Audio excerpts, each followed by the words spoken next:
சங்கீதங்களின் புஸ்தகம் 53வது சங்கீதம் 2வது வசனம். தேவனை தேடுகிறவன் உண்டோ என்று பார்க்க தேவன் பரலோகத்திலிருந்து மனுபுத்திரரை கண்ணோக்கினார். ஆமென். ஜெபிப்போம். கர்த்தருக்கு மகிமை உண்டாவதாக. சங்கீதம் 53:2 நம்ம வாசிக்கிற போது, தேவனை தேடுகிற உணர்வு உள்ளவன் உண்டோ என்று பார்க்க தேவன் பரலோகத்திலிருந்து மனுபுத்திரரை கண்ணோக்கினார். இந்த வசனத்துல பார்க்கும்போது ஆண்டவர் பரலோகத்தில் இருக்கிறார், பூமியை பார்க்கிறார். அது 2 முறை பார்க்கிறார் என்கிற வார்த்தை அந்த வசனத்தில் இருக்குது பாருங்க. அந்த வசனத்தை நீங்க கவனிங்க. வசனம் தான் நமக்கு முக்கியம். தேவனை தேடுகிற உணர்வு உள்ளவன் உண்டோ என்று பார்க்க தேவன் பரலோகத்திலிருந்து மனுபுத்திரரை கண்ணோக்கினார். பார்க்க கண்ணோக்கினார். புரிந்து கொள்ள முடியாது. நான் மறுபடியும், தேவன் இந்த உலகம் முழுவதையும் படைத்த, நம்மையும் படைத்த ஆண்டவர் ஒருவர். அவர் பரலோகத்தில் இருக்கிறார். அவர் என்ன விரும்புகிறார்னா, அவரை தேடுகிற உணர்வு உண்டோ என்று பார்க்க நம்மை அவர் பார்க்கிறார். அல்லேலூயா. நாம் அவரை பார்க்கிறோமா என்று சொல்லி அவர் நம்மை பார்க்கிறார். இந்த வார்த்தைகளை எப்போதுமே நாங்கள் வாஞ்சியாக கேட்கிறோம். என்கிறதுல நீ நன்றாய் அழிந்திருக்கிறீர், அதில் எவ்வளவு பிரியமா இருக்கிறோம். அது எங்கள் நாள் முழுவதும் தியானம். அதுதான் எங்களுடைய ஆண்டவரை வாழ்வுக்கு வழிகாட்டி, அதுதான் எங்களுக்கு மேலானது என்று சொல்லி என்னுடைய பிள்ளைகள் அதை கவனமாய் கேட்டு குறிப்பெடுத்து எழுதி ஆண்டவரே கவனித்து இருக்கிற நம்முடைய பிள்ளைகளை ஆசீர்வதிக்கிறவரை ஸ்தோத்திரிக்கிறோம். ஆண்டவரே நன்றியோடு துதிக்கிறோம். ஆண்டவரே உடைய வார்த்தைகளுக்காய் கோடி நன்றி. ஒவ்வொரு வாரம் எங்களோடு பேசுகிறேன். எங்கள் இருதயங்களை ஆற்றி தேற்றி தைரியப்படுத்தி இதுவே வழியில் நடவுங்கள் என்று சொல்லுகிறேன். அதுக்காக நன்றி. கேட்கிற யாவரையும் இன்றைக்கு கூட ஆசீர்வதியும்.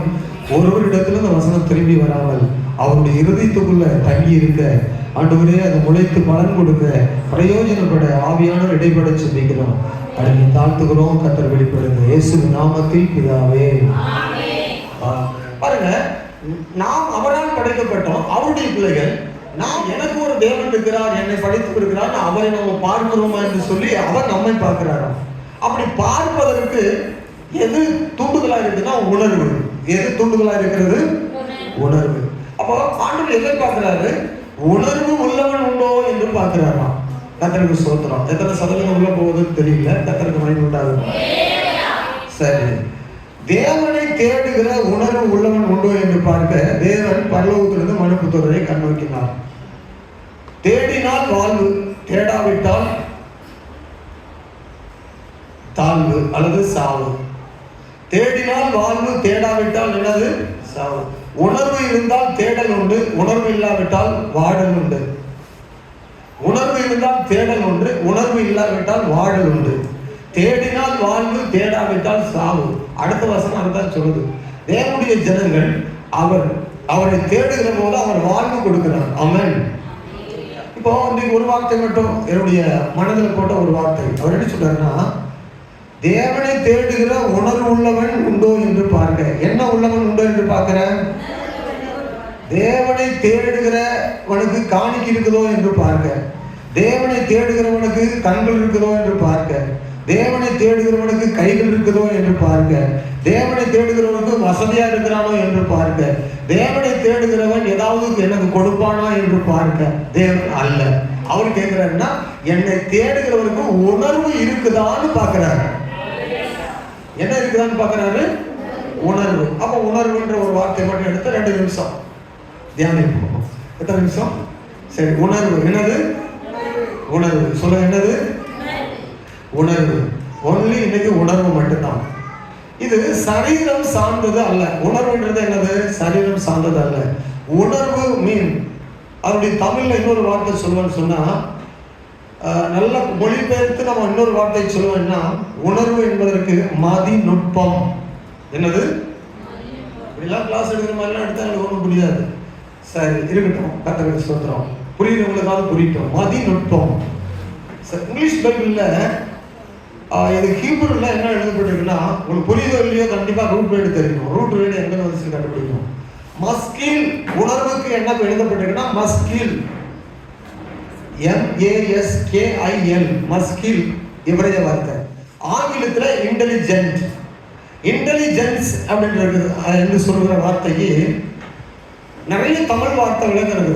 அறிவாற்றல், ஞானம், புத்தி கூர்மை, விவேகம். இதை இந்த மஸ்கில் என்கிற எபிரேய வார்த்தை கர்த்தர் சொல்றான். எங்கிருந்து வந்ததுன்னா சாகல் என்கிற ரூட் வேர்டில் இருந்து வந்தது. சாகல், SAKAL, சாகல். இது எபிரேய வார்த்தையினுடைய மூல வார்த்தை. இந்த வார்த்தையில தான் மஸ்கில் வந்தது. மஸ்கில் இருந்து தான் ஆங்கிலத்தில் இன்டெலிஜென்ஸ் வந்துச்சு. இன்டெலிஜென்ஸ்ல இருந்து நம்ம பார்க்கும்போது தமிழ்ல உணர்வு. சொல்லுங்க, என்னென்ன வார்த்தை? அறிவாற்றல், ஞானம், புத்தி கூர்மை, விவேகம், இதெல்லாம் சரி. அப்போ தேவனை தேடுவதற்கு அறிவாற்றல், அதாவது உலகத்துல சொல்லுவாங்க 5 அறிவு உள்ளதெல்லாம் தேவனை தேடாது, 6 அறிவு உள்ளவங்க தான் தேவனை தேட முடியும். ஆமென். 6வது அறிவு என்ன அறிவுன்னா, கவனிங்க, நம்ம வளர்க்கிற நாய்க்கு என்ன அடையாளம் தெரியுது. என் பக்கத்து வீட்டில் உள்ள நாய்க்கு எனக்கு நல்ல அடையாளம் தெரியுது. போன உடனே என்கிட்ட சத்தம் போடாது. என்கிட்ட காலில் வாழை ஆட்டிட்டு என்கிட்ட கொஞ்சம் பேசும். சரி போ, அப்புறமா எதை தரேன்னா அதை அப்படியே அமைதியாக இருக்கும். அதுக்கு எஜமானன் யாரு, சொந்தக்காரன் யாரு, நண்பர்கள் யாரு, வீட்டுக்காரர் யாரு, எதிரிகள் யாரு, அறியாதவர்கள் யாருங்கிற எல்லாம் அதுக்கு அறிவு இருக்குது. நாய்க்கு என்ன இருக்குது? அறிவு இருக்கு. ஆனால் மனிதனுக்கு இதை விட ஒரு அறிவு கூட இருக்குது. அது என்ன அறிவு? அதுக்கு தெரிஞ்சதெல்லாம் நமக்கு தெரியும். ஆனா அதை கூட எக்ஸெப்டா ஒரு அறிவு என்னன்னா, தேவனை தேடுகிற 6வது அறிவு. அல்லேலூயா. என்னை படைத்தவர் யார்? என்னை உண்டாக்கின தேவன் யார்? அல்லது எது நல்லது, எதை தேடணும், எது கெட்டது, எதை தேடக்கூடாது, ஏன் இது இப்படி நடக்குது என்கிற கேள்வி ஞானம், அறிவு ஆற்றல், பகுத்து பார்த்தல், மதிநுட்பம், விவேகம். இப்படி பண்ணா என்ன நடக்க போகுது, இப்படி நடந்தாதான் இப்படி நடக்கும் என்கிறதான கேள்விகள். இப்படி எல்லாம் நம்ம யோசிக்கிறோம். பார்த்தீங்களா, இது ஒரு என்னதுன்னா ஸ்பிரிட்ல உள்ளது. அறிவாற்றல் என்பது மனதில் உள்ளது. Praise the Lord. இந்த உணர்வை பத்தி நான் பேசுறேன். இது எங்க இருக்குன்னா ஆத்மாவோட இருக்கு. இது எங்க இருக்கிறது? ஆவியிலும் ஆத்மாவிலும் கலந்திருக்கிறது தான் என்னது? உணர்வு. ஆனால் சரீரத்தில் கலந்திருப்பது என்னது? அது உணர்வுன்னு சொல்லலாம். எது சரீரத்தில் கலந்திருக்கிற உணர்வுன்னு சொல்லலாம்? பக்கத்தில் உள்ள கிள்ளி பாருங்க, அவங்களுக்கு வலிக்குதான்னு கேட்டு பாருங்க. இப்போ இது சரீரத்தில் இருக்குது, சரிங்களா? சரீரத்தில் இருந்து இதை நீங்க உணர்றீங்க. யாரோ ஒருத்தர் என்னை பிடிச்சி கிள்றாங்க, திருக்குறாங்கன்னு தெரியுது. அப்போ ஆவியினுடைய உணர்வு வேற. இப்போ இந்த காது கொடுத்து கேட்கறீங்கல்ல, இந்த கேட்கிற வார்த்தை இருதயத்துக்குள்ள போகுது. பாஸ் என்ன பேசுறாரு, எதை சொல்லி தர போறாங்க, இந்த வசனம் என்ன சொல்லுது அப்படின்னு உள்ள இருதயத்துல சிந்திக்கிறோம். அதை யோசித்து மனதுக்குள்ளே கொண்டு வருகிறோம். இது அறிவாற்றல். இது என்ன ஆற்றல்? சரி, உணர்வுக்கு இவ்வளவு விளக்கம் சொல்ல வேண்டியிருக்குது. சரி, இப்போ இந்த தேவனை தேடுவதால் கிடைக்கும் நன்மைகள், தேவனை தேடாவிட்டால் வரும் தீமைகளை குறித்து வேதாகமும் நமக்கு நிறைய விவரமா சொல்லுது. நிறைய வசனங்கள் இருக்குது. இப்போ அந்த வசனத்துல என்ன பார்க்கிறோம்? மறுபடியும் ஒரு வசனத்தை வாசிங்க. 53:2. தேவனை தேடுகிற உணர்வுள்ளவன் உண்டோ என்று பார்க்க தேவன் பரலோகத்தில் இருந்து மனுபுத்திரரை கண்ணோக்கினார். தேவனை தேடுகிற உணர்வு உள்ளவன் உண்டோ என்று பார்க்க தேவன் பரலோகத்திலிருந்து மனுபுத்திரரை கண்ணோக்கினார். அல்லேலூயா. கவனிங்க, தேவனை தேடுகிற உணர்வு. தேவனை தேடினா பைபிள்ல நிறைய நன்மைகள் உண்டு. பைபிள் சொல்லுகிறது, வேதாகமத்துல தேவனை தேடினா நிறைய நன்மைகள் இருக்கு. பைபிள்ல நிறைய வசனங்கள் இருக்கு. தேவனை தேடாவிட்டால் நிறைய தீமைகள் மனிதனுக்கு வரும், நிறைய காரியங்கள் அவன் வாழ்க்கையில சம்பவிக்கும் தேவனை தேடாவிட்டால் என்று அதை குறித்து நிறைய வேதாகமத்தில் இருக்கிறது. ஆமென் சொல்லுங்க. சரி, இப்போ தேவனைனா இது யாரை குறிக்குது? தேவனைனா யாரை குறிக்குது? தேவனைனா யாரை குறிக்குது? இதாவை குறிக்கிறது. தேவனைனா யாரை குறிக்கிறது? அப்படி கிடையாது. தேவனின் எங்கெல்லாம் பைபிள்ல வருதோ, எங்கெல்லாம் தேவன் என்று வருவதோ அங்க எல்லாமே எலோகிம் அப்படின்னு இருக்கும். எலோகிம் என்பதற்கு பிதா, குமாரன், பரிசுத்த ஆவியானவர், திருத்துவர், மூன்று நபர்களாக ஆழ்த்துவமா இருக்கிறவங்க ஒன்று சேர்ந்து நமக்குள்ள மூச்சு விடுறோம். நமக்குள்ள என்ன இருக்குது? ஆத்மா இருக்குது, நமக்குள்ள சரீரம் இருக்குது. அதுபோல தேவன் முழுமையாக பிதா குமாரன் பரிசுத்த ஆவியாகிய தேவனுக்கு தான் தேவன் இருக்கும். அதுக்கு அந்த ஆங்கிலத்தில் வாசிப்பீங்கன்னா ஏலோகிமன் இருக்கும். ஏலோகிமன் என்பதற்கு எபிரேய அர்த்தம் என்னன்னா பிதாவையும் குறிக்கும், கர்த்தர் இயேசுவையும் குறிக்கும், பரிசுத்த ஆவியானவரையும் குறிக்கும். அப்ப தேவன் என்றால் அதை முழுமையாக பிதாவாகிய தேவனும் பார்க்கிறாரு, இயேசுவும் பார்க்கிறாரு, ஆவியானவரும் பார்க்கிறாரு. ஆமென், அல்லேலூயா. சரி, தேவனை தேடுவதால் நிறைய நன்மைகள் உண்டு. அப்ப தேவனை தேடுவதற்கு நமக்கு தேவை என்னது? உணர்வு. தேவனை தேடுவதற்கு என்ன தேவை? உணர்வு. எத்தனை பேர் விழிப்பா இருக்கிறீங்க? சொல்லுங்க பார்ப்போம். ஆமென். இப்போ நீங்க நல்லா கவனிச்சுப்பீங்கன்னா நீங்க அது சத்தமே ஒரு இடத்துல வித்தியாசமா இருக்கும். இப்போ தேவனை தேடுவதற்கு உணர்வு தேவை. அப்ப தேவனை தேடுகிற ஒரு காரியத்தை குறித்து 1-2 வசனங்களை பார்த்துட்டு கீழே போக போறோம். வசனம் 2 நாளாகமம் 15ஆம் அதிகாரம் 2வது வசனம். 2 நாளாகமம் 15:2.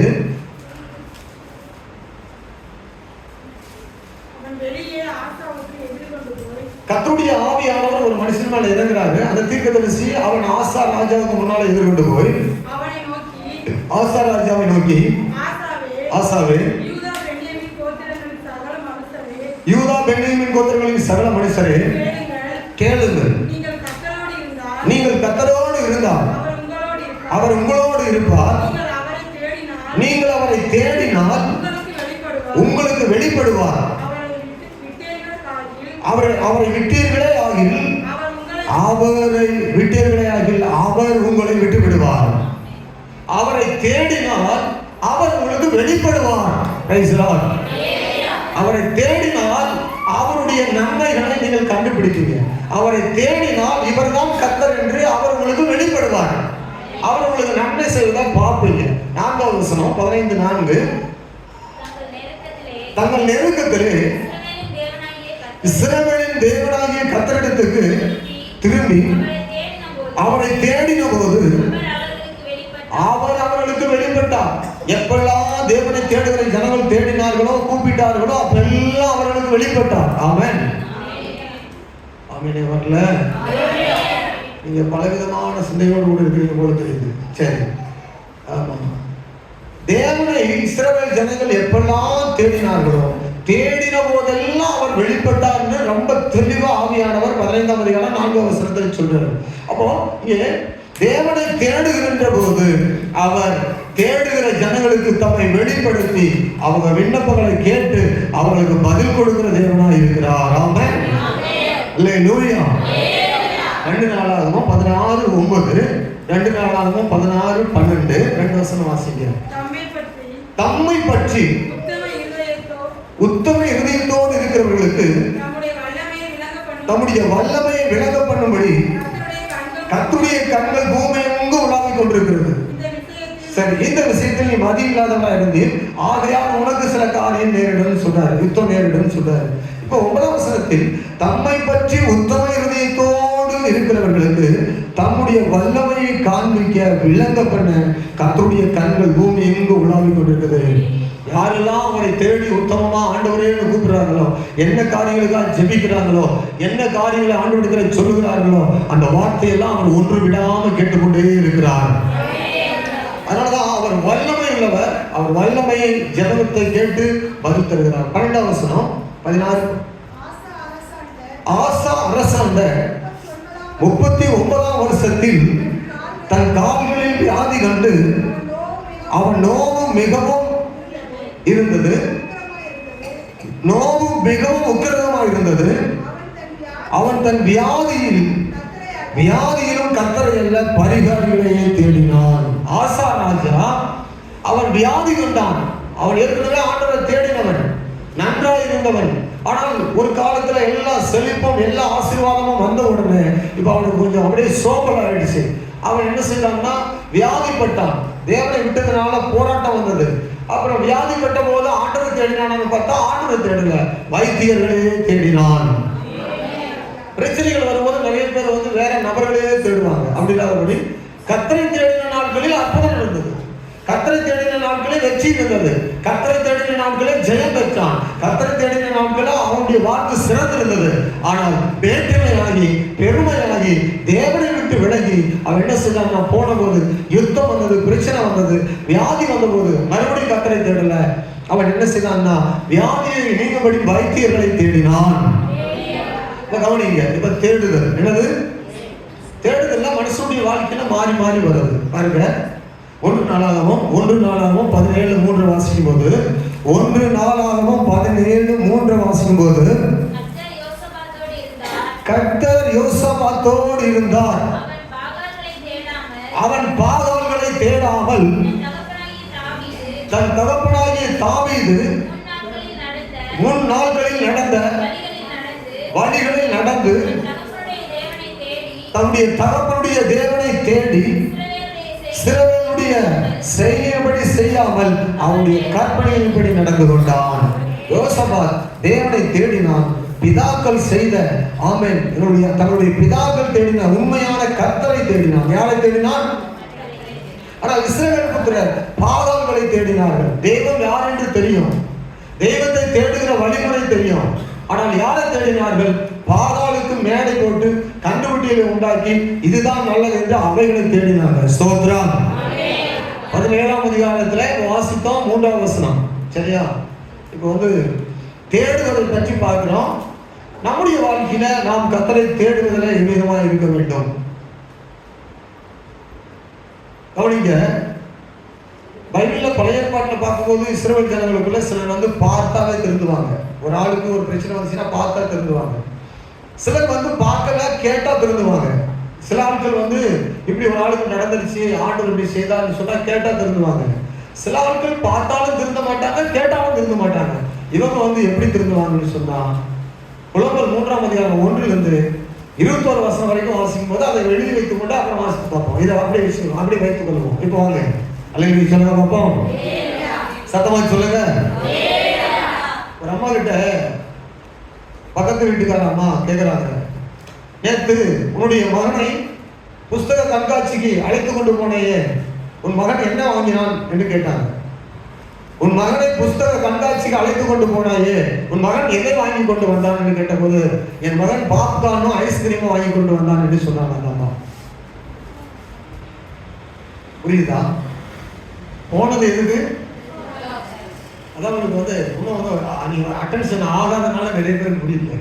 இன்னும் அட்டென்ஷனே ஆகலை, நிறைய பேர் மைண்டு சுத்திட்டே இருக்கு. தெரியுது, அது பிரச்சனை இல்லை, சொத்துட்டோம், கத்தருக்கு சொல்றோம், சுத்த விட கொஞ்ச நேரம். அட்டென்ஷனே ஆகலை. போனது புத்தக கண்காட்சி, வாங்கினது பாப்கார்னும் ஐஸ்கிரீமும். போனது எதுக்கு? ஏதாவது நல்ல புத்தகத்தை வாங்கி படிக்கலான்னு பிள்ளை கூட்டு போறாங்க. அவங்க போயிட்டு எல்லா புத்தகத்தையும் பார்த்து, ஏமா எனக்கு ஒன்றும் வேண்டாமா, எனக்கு ஐஸ்கிரீம் என்ன போதும், பாப்கார்னும் போதுமா அப்படின்னு. அப்போ இது பயங்கரமா, இது கேள்வி கொடுத்தான ஒரு காரியம். இப்படி நம்ம தேவனை தேட வரோம். ஆனால் இந்த தேடுவதில் நமக்கு உணர்வு இருந்தால் நம்ம வாங்குவது சரியானதா இருக்கும். கர்த்தருக்கு ஸ்தோத்திரம். நம்ம தேடுவது சரியானதா, நமக்கு கிடைப்பது சரியானதா இருக்கும். நம்முடைய உணர்வு சரியா இருந்தா கர்த்தரிடத்துல சரியானதை நம்ம பெற்றுக்கொள்வோம். ஆமென். ஆனால் தேவன் பார்க்கிறாராம், வானத்திலிருந்து பூமியில பார்க்கிறார்.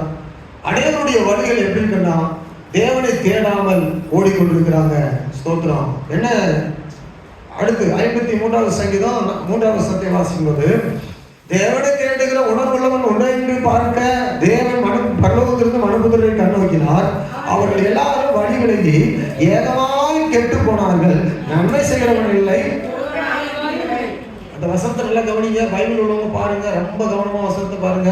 ஏனென்றால் இந்த வசனம் சொல்லுகிறது, அடுத்த வசனம், தேவனை தேடாததுனால அவங்க சொந்த வழியில போயிட்டு இருந்தாங்க, எல்லாரும் கெட்டு போனார்கள். தேவனை தேடாத போனா என்ன நடக்குன்னா, கெட்டு போகிற வாழ்க்கை தான் உண்டாகும். உலகத்துல இருக்கிறவங்க நல்லா வாழத்தானே செய்யறான். நீங்க நினைப்பீங்க, நல்ல வேலைக்கு போறான், நல்ல சம்பாத்தியம் கிடைக்குது, நல்ல வாகனம் இருக்கு, நல்ல வீடு இருக்குது, என்னை விட நல்லா இருக்கிறான் அப்படின்னு கூட நீங்க நினைக்கலாம். ஆனா கவனிங்க, அது வாழ்வு கிடையாது. தேவனை தேடாதவர்கள் கெட்டு போவார்கள். தேவனை தேட உணர்வு இல்லாதவங்க கெட்டு போவாங்க. தேவனை தேடுகிறவர்கள் வாழ்வடைவார்கள். அல்லேலூயா. பாருங்க, இப்போ இன்னொரு வசனத்துக்கு போவோம். எங்க பகுதிக்கு போவோம்? தேவனை தேடாத அனைவரும் கெட்டு போகிறார்கள் என்று 53:3 வாசிக்கிறோம். மெய்யான தேவன் அண்ட சராசரங்களை படைத்தவரும் மனுக்குலத்தை மீட்க மனித அடிக்கப்பட்டவரும் ஜனங்களுடைய பாவங்களை சிலுவையில் சுமந்து அடிபட்டு ரத்தம் சிந்தி மறித்து அடக்கம் பண்ணப்பட்டவரும் 3ஆம் நாள் உயிரோடு எழுந்தவருமா இருக்கிறவர் மனிதனுக்கு நித்திய மகிழ்ச்சியும் நித்திய ஜீவனையும் நித்திய பரலோகத்தையும் கொடுக்க முடியும். அவரை எல்லாமல் வேறொருவரால் இதை செய்ய முடியாது. தகுதியை யாருக்கும் கிடையாது. அல்லேலூயா. ஏன்னா இயேசு ஒருவரால் மட்டும்தான் அதை செய்ய முடியும். அதனாலதான் நம்ம அவரை தேடுகிறோம். அவர் ஒருவரால் மட்டும்தான் அதை செய்ய முடியும். ஒருவேளை நீ கேட்கறதுக்கு போர் அடிக்குது, உற்சாகம் இருக்குது, அனுமதி கிடையாது, வேற வழியே இல்லை. அவரை தேடினால் நித்திய ஜீவன் கிடைக்கும். அவரை தேடினால் மகிழ்ச்சி உண்டாகும். அவரை தேடினால் பரலோகம் கிடைக்கும். அவரை தேடாவிட்டால் மூன்றுமே கிடைக்காது. மூன்றுமே கிடைக்காத வாழ்வு கெட்டு போன வாழ்வு. Praise the Lord. அப்போ நாம் எத்தனை தெய்வங்களை வேண்டாலும் உண்டு பண்ணலாம். சித்தர்களையும் நிறைய புத்தர்களையும் பின்பற்றலாம், நிறைய யாகங்களை பண்ணலாம், நிறைய என்ன செய்யலாம், நம்முடைய ஜீவ சமாதியா கூட ஒரு மனிதன் போய் மறிக்கலாம். ஆனால் அவன் நித்தியத்துக்கு போக முடியாது. அவன் அழிவுக்குள்ளே தான் போகிறான். ஜீவ சமாதினா தெரியுமா? ஜீவ சமாதினா என்னது? உயிரோடு அவனே போய் தன்னை புதைக்க சொல்லுது. அப்படியே சாப்பாடு இல்லாம கல்லை வைத்து மூடி விட்டுருவாங்க. அப்படியே அந்த கல்லறைக்குள்ள இருந்து அது எவ்வளவு கஷ்டமானது பாருங்க. அவன் அப்படியே ஜீவ சமாதியானா கூட அவன் கெட்டு போறவன் தான். அவன் பரலோகத்துக்கு போக முடியாது. ஏன்னா இயேசுவை இல்லாமல் வேறு ஒரு ரட்சகரும் இல்லை, வேற பரலோகமும் கிடையாது, பரலோகத்துக்கு போறதுக்கு வழியும் கிடையாது, யாருக்கும் கொண்டு போறதுக்கு தகுதியும் கிடையாது. பரலோகத்துக்கு போறதுக்கு ஒரே வழியும் ஒரே தகுதியும் ஒரே ஜீவனை உடையவரும் பாவத்தை மேற்கொண்டவரும் பாவத்துக்கெல்லாம் பரிகாரியும் மரித்து உயிரோடு கூட எழுந்தவரும் சகல ஜனங்களுக்கு மீட்டை கொடுக்க ஒரே ஒரு வழிதான் ஆண்டவர் பிதாவாகிய தேவன் ஏற்படுத்தினார். அவர் தான் ஆண்டவராகிய இயேசு கிறிஸ்து. இதை செய்ய அவர் ஒருவர் தான் தகுதி உள்ளவர். பரலோகத்துக்கு அவர் மட்டும்தான் அழைத்து கொண்டு போக முடியும். இது ஒருவேளை பயமுறுத்துற செய்தியா நீங்க பார்க்க வேண்டாம். பாசத்தோடு அன்போடு இயேசுவை நம்ம நேசிப்பதற்கு கற்றுக் கொடுக்கிற ஒரு செய்தி. இப்படிலாம் பயம் நிறைய பேர் சொல்றாங்க. என்ன சொல்றாங்கன்னா, தீக்கக்காரன் என்ன சொல்றாங்கன்னா பயமுறுத்துறாங்களாம். என்ன பயமுறுத்துறாங்க? பரலோகத்துக்கு போகணும்னா நரகத்துக்கு போயிடுவேன் அப்படின்னு சொல்லி பயமுறுத்துறாங்களாம் கிறிஸ்துவ. பரலோகம் இருக்குது, நரகமும் இருக்குது என்பதை நம்ம சொல்லி தரோம். பயமுறுத்துறது ஒன்றும் கிடையாது. வந்தவனா வரலாம் போ. ஏசனை சொன்னாரு, ஒருவன் என்னை பின்பற்றி வர விரும்பினால் தன்னைத்தான் வெறுத்து தன் சிறுவை எடுத்துக்கொண்டு பின்னால வரணும். விருப்பம் இல்லைன்னா போயிட்டாரு. யாரையும் வழிகட்டாயமா ஆண்டு இழுக்கிறதே கிடையாது. நிறைய பேர் என்ன நினைக்கிறாங்கன்னா, பலவந்தப்படுத்தி அவங்களை கன்வெர்ட் பண்ணி பயம் பூச்சாண்டி காட்டி வேற பொருளை கொடுத்து வசீகரித்து பரலோகத்துக்கு இழுக்கிறாங்க, மதம் மாற்றுறாங்க. அப்படி ஒரு மதம் மாற்றத்துல இங்க நடக்கல. கர்த்தருக்கு ஸ்தோத்திரம். அல்லேலூயா. அப்படி ஒன்றும் கிடையாது. நிறைய பேர் வந்து இப்படிப்பட்ட சத்தியத்தை கேட்கும்போது என்னன்னா பயமுறுத்துறாங்க. பாஸ்டர்மார்கள் விசுவாசிங்க பயமுறுத்துறாங்க. பரலோகம் நரகம் சொன்ன பயமா? ரெண்டு இருக்குதுன்னு சொல்றோம். நம்பிட்டா போ, கேட்டா கேளு, கேட்டாவிட்டா போ. நீ யாரையும் நம்ப எவ்வளியோ போ. வேதம் சொல்லுகிறது ஒரு தேவன் உண்டு, அவர் தான் எல்லாவற்றையும் கிடைத்தார். அதுக்குள்ளே இருந்தவங்க ஆண்டோட கேள்வி கேட்பா உன்னை ஆண்டவர் எங்க கொண்டு போய் போடுவார் என்பதை கடைசியில இப்படிதான் செய்வார் என்பதை சொல்றோம். கர்த்தருக்கு ஸ்தோத்திரம். அல்லேலூயா. தேவனை தேடுவதில் ஒரே ஒரு வழிதான் இருக்குது, வேற வழி கிடையாது. ஒரே ஒரு வழிதான். அது என்னது? அது உணர்வோடு தேடுகிற வழி. என்ன வழி? என்ன உணர்வோடு தேடுகிற வழி சொல்லுங்க. என்ன உணர்வோடு தேடுகிற வழி? இப்போ எக்ஸாம்லாம் முடிய போகுது பிள்ளைங்களுக்கு. ஒரு ஆசிரியர் கேட்டார், தம்பி படிப்பெல்லாம் முடிக்க போறடா, முடிச்சுட்டு என்னடா வேலைக்கு போக போற அப்படின்னு கேட்டார் ஆசிரியர். ஆசிரியர் கேட்கும்போது தம்பி சொன்னா, எங்க அப்பாவுக்கு நான் உதவியா இருக்க போறேன் அப்படின்னு சொன்னான். கேட்கறதுக்கு ரொம்ப இனிமையா இருக்குடா. என்னடா அப்பாவுக்கு உதவியா இருக்க போறியா? ரொம்ப சந்தோஷப்பட்டாரு. சரி, அவன் அப்பாவுக்கு உதவியா இருக்க போறியா, அப்பா என்னடா வேலை செய்யறாரு அப்படின்னு கேட்கும்போது, அப்பா சும்மா தான் இருக்கிறாரு. அட பாவிய, இத்தனை நாள் உனக்கு பாடம் கற்றுக் கொடுத்து வேலைக்கு போனான்னு சொல்லிக் கொடுத்து சமுதாயத்துக்கு நன்மை செய்யணும்னு சொல்லிக் கொடுத்து குடும்பத்துக்கு உதவியா இருக்குன்னு சொல்லிக் கொடுத்து அப்பா சும்மா தான் இருக்கிறாரா, அப்பாவுக்கு உதவி செய்ய போறானா? கர்த்தருக்கு ஸ்தோத்திரம். இப்படிதான் நிறைய பைபிள்ல கேட்கறவங்க இருக்கிறாங்க. உணர்வு. கர்த்தருக்கு ஸ்தோத்திரம். நீங்களும் அப்படி இல்லை. நீங்க கொஞ்சம் முன்னேறி ஆண்டுக்குள்ள உற்சாகமா இருக்கிற உங்களை அப்படி சொல்ல முடியாது. அதனால ஒரு அழிவை சொல்லிவிடுவோம். சத்தமா சொல்லுங்க. நிறைய பாராட்டணும். உங்களை பாராட்டுறதுக்கு நேரம் இல்லாத வசனத்தை சொல்றேன். நீங்க உண்மையாவே பாராட்டத்தக்கவங்க. வாரந்தோறும் பிரசங்கம் கேட்குறீங்க. என்ன கேட்டாலும் கேட்டு தோல்ல வாங்கி போட்டு கீழ்படியாமலே இருக்கிறீங்க. என்ன கேட்டாலும் மாணவசனே வர்றதில்ல. உங்களை பாராட்ட 1000 வார்த்தைகள் இருக்குது. பாராட்டவே முடியல. கர்த்தருக்கு ஸ்தோத்திரம். என்ன கேட்டாலும் கீழ்படி. ஆனாலும் உங்களை பார்த்துட்டு கேட்கறதான் செய்வீங்க. சொல்ற கேட்டு மறுபடியும் அப்படியே போயிட்டு அப்படியே தான் வர்றீங்க. உங்களை பாராட்டாம இருக்க முடியுமா? உடனே சொல்லுங்க. உங்களை பாராட்டினா நான் வந்து என்னன்னா குற்றவாளி ஆகிவிடுது. உங்களை பாராட்டணும். நீ கேட்கறதெல்லாம் நல்லா கேட்கறீங்க பாருங்க. ஆணுடைய பிள்ளைகள். ஏனென்றால் நீங்க ரத்தத்தால் இயேசுவின் நாமத்தினால கழுவப்பட்டிருக்கிறீங்க. ஆமென் சொல்லுங்க. சத்தமா சொல்லலாமா? விஷயத்துக்கு வருவோம். தேடினால் வாழ்வு. சொல்லுங்க, தேடினால் என்னது? ஆமா. இப்போ அப்படியே ஓடலாம். நான் சீக்கிரமா முடிக்கணும்னு சொல்லிட்டு நான் முடிச்சிருக்கோம். சரி, அப்படியே வருவோம். மார்த்தாள் மரியாள் பெத்தானியா ஊர்ல இருக்கிறாங்க. அண்ணன் தம்பிக்கு என்னாச்சு? பிரச்சனை வந்துருச்சு. என்ன பிரச்சனை? நோய்வாய்ப்பட்டான். நோய்வாய்ப்பட்ட பிறகு இப்ப என்ன செய்றாங்க? இந்த நோய்வாய்ப்பட்ட பிறகு அவனை சுகமாக்கணுமே, இயேசு எங்க இருக்கிறான்னு தெரியல அப்படின்னு கேட்கிறாங்க. கேட்டு இப்ப மாதிரி போன்லாம் கிடையாதுல்ல. கேட்டு பார்க்கும்போது அவர் எங்க இருக்கிறாரு? கலிலேயாவுல இருக்கிறாரு அப்படின்னு கேள்விப்படுறாங்க. இயேசு போனதா அப்படியே பேசி வளர்க்கலாம். அங்கிருந்து வரவங்களாம் சொல்றாங்க இயேசு அங்கதான் இருக்கிறாரு. உடனே மரியாதை மாட்டான்னு சொல்றாங்க. வீட்டுல இருக்க 2 பேரும் கூப்பிட்டு இயேசு போய் கூட்டிட்டு வாங்கப்பா, அப்படியே மரணம் வேதனை இருக்கிறான், சுகமாகணும் அப்படின்னு வேகமா தேட அனுப்புறாங்க. அந்த 9ஆம் அதிகாரத்துல அனுப்பும்போது இயேசுவை போய் தேடுறாங்க. போய் தேடி என்ன செய்யறாங்க? அங்கிருந்து கூப்பிடுறாங்க. கூப்பிடும்போது அங்க சீசர்கள் சொல்றாங்க, என்ன சொல்றாங்கன்னா, இப்பதானே யூதேயாவுல கல்லறையை உங்களை தேடினார்கள், அங்க போய் நன்மை செய்ய போறியா? உங்க நன்மைக்காக கூப்பிடுறாங்க, அங்கதான் உங்க கல்லறையை தேடுறாங்க, இப்ப அங்க போகணுமா அப்படின்னு சொல்லி கேட்கிறாங்க. அப்ப சொன்னாரு, அதுக்கு தான் வாங்க போவோம் அப்படின்னு சொல்றாங்க. வந்துட்டு என்ன நடக்குது? மணிக்கு 4 நாள் ஆன பிறகு லாசரு கல்லறையில வைக்கப்பட்ட பிறகு உயிரோடு கூட இயேசு எழுப்பினார். அப்போ இயேசுவை தேடினதால், இயேசுவை அவர் எங்க இருக்கிறான்னு போய் கண்டுபிடித்ததால், அவரை அழைத்து கொண்டு வந்ததால், வீட்டுக்குள்ள கொண்டு வந்ததால், என் நிலைமை எப்படின்னு சொன்னதால், அந்த கல்லறை இடத்துல கூட்டு போய் மரித்து 4 நாளான அந்த நபரை, இயேசுவை தேடின குடும்பத்துக்கு ஆண்டவர் வாழ்வு கொடுத்தார். அவங்க கெட்டு போகல, செத்து போனா கூட அவனை விட்டு விடல. பாருங்க, ஆண்டவர் இயேசுவை தேடினாங்க. அந்த லாசரு உயிரோடு எழும்ப பெற்றான். தேடினதுனால அந்த குடும்பம் வாழ்ந்தது, மகிழ்ச்சியானது. துக்கம் மாறினது, அந்த குடும்பத்துல உயிர் மூச்சு உண்டானது. ஒரு சகோதரனை இழக்க அவங்க இழந்து போவதற்கு விட்டு விடல, அவங்க மீட்டு கொண்டார்கள். அப்போ தேடின போது அற்புதம் நடந்தது. ஆமென். தேடின போது அந்த 25ஆம் வசனத்துல 30ஆம் வசனம் வரைக்கும் யோவான் 15ஆம் அதிகாரத்துல 11ஆம் அதிகாரத்துல நீங்க வீட்டுல போய் வாசித்து பாருங்க. அடுத்தது பாருங்க, லூக்கா 5ஆம் அதிகாரம் 18ஆம் வசனம் வரும்போது 5:18 அங்க வரும்போது மறுபடியும் ஒரு தேடுதல், இயேசுவை தேடுறாங்க. 5:18 லூக்கா வாசிங்க. அப்பொழுது சில மனுஷர் திமிர்வாதக்காரன் ஒருவனை படுக்கையோடு எடுத்துக்கொண்டு வந்து அவனை உள்ளே கொண்டு போகவும் இயேசுவுக்கு முன்பதாக வைக்கவும் தேடினார்கள். இயேசுவை தேடினார்கள். அல்லேலூயா, ஸ்தோத்திரம். கர்த்தருக்கு மகிமை உண்டாவதாக. இயேசுவை தேடினார்கள், வகை தேடினார்கள். தேடி வந்த போது, தடை இருந்த போது வகை தேடி கொண்டு போய் வைக்க பார்த்தார்கள். அப்படி கொண்டு போய் வகை தேடி வைத்த போது அவனுக்கு வாழ்வு கிடைத்தது. தேடின போது அற்புதம் நடந்தது, தேடின போது அதிசயம் நடந்தது. ஆமென். அப்ப தேடினால் வாழ்வு தான், தேடினால் விடுதலை தான், தேடினால் சுகம் தான், தேடினால் வாழ்வு. ஒருபோதும் மரணம் கிடையாது. தேவனை நம்பினால் வாழ்வு தான். பாருங்க, எலியா சொன்ன வார்த்தையை கேட்டு தேவனுக்கு கீழ்ப்படிந்து அந்த மாவுல ஒரு பிடி மாவுல கூட என்ன செய்யலாம்? எலியாவுக்கு கொடுத்த போது அவளும் இவனும் அவன் வீட்டாரும் பஞ்சகாலம் முடிகிற வரைக்கும் வாழ்ந்தார்கள். மழை பெய்து தானியம் விளைந்து வருகிற வரைக்கும் அந்த மாவு வந்தது. அப்ப தேடினபடினால பஞ்சத்தில் கூட சாகல, வியாதி வந்தும் சாகல, பஞ்சம் வந்தும் சாகல, நோய் வந்தும் சாகல. தேடினவர்கள் எல்லாமே பைபிள்ல பிழைத்தார்கள் தான் இருக்குது.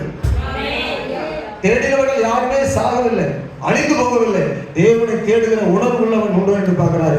தேடுகிற மனிதர்கள் வாழ்வார்கள். ஏன்னா எந்த மனுஷனும் சாவதை, எந்த மனிதனும் அழிவதை, எந்த மனிதனும் கெட்டு போவதை, எந்த மனிதனும் விழுந்து போவதை, ஒருவன் கூட கெட்டு போவதை தேவன் விரும்பவில்லை. ஆமென் சொல்லுங்க, சத்தமா அல்லேலூயா சொல்லுங்க. ஆண்டுடைய பிள்ளைகள், வேதம் சொல்லுகிறது, தேடினால் வாழ்வு, தேடினால் விடுதலை, தேடினால் சந்தோஷம், தேடினால் உயிர் மீட்சி, தேடினால் சோத்திரம், வாழ்வில சமாதானம், தேடினால் நித்திய ஜீவன். இது எல்லாவற்றையும் இயேசு நமக்கு அவர் ஏற்கனவே ஆயத்தப்படுத்தி வைத்திருக்கிறார். அவரை தேடுகிற நீங்கள் நிச்சயமாகவே வேதம் சொல்லுது, தேவனை தேடுகிறவருடைய இருதயம் வாழும். சங்கீதம் 9 வாசிக்கும் போது சொல்லப்படுது, தேவனை தேடுகிறவர்கள், கர்த்தாவே உம்மை தேடுகிறவருடைய இருதயம் வாழும். Praise the Lord. தேவனை தேடுகிறவருடைய இருதயம் என்ன செய்யுமா? வாழும். சரி, நிறைய வசனங்கள் இருக்குது, பிறகு நீ வாசித்து கொள்ளுங்க. தேவனை தேடினால் இப்படிப்பட்ட நன்மைகள் இருக்குது. ஆனால் தேவனை தேடுகிறதுக்கு எனக்கும் உங்களுக்கும் இன்னைக்கு எத்தனை % உணர்வு இருக்குது? அதை மட்டும் செக் பண்ணிட்டு ஜெபம் பண்ணிடுவோம். நமக்கு எத்தனை பேருக்கு எத்தனை % உணர்வு இருக்கிறது? தேவனை தேடுகிற உணர்வு. அதாவது என்னது இல்லை, உணர்வு உண்டு பண்றது நம்முடைய வேலை, வேற ஒன்றும் கிடையாது. எதை உண்டு பண்ற வேலை தான்?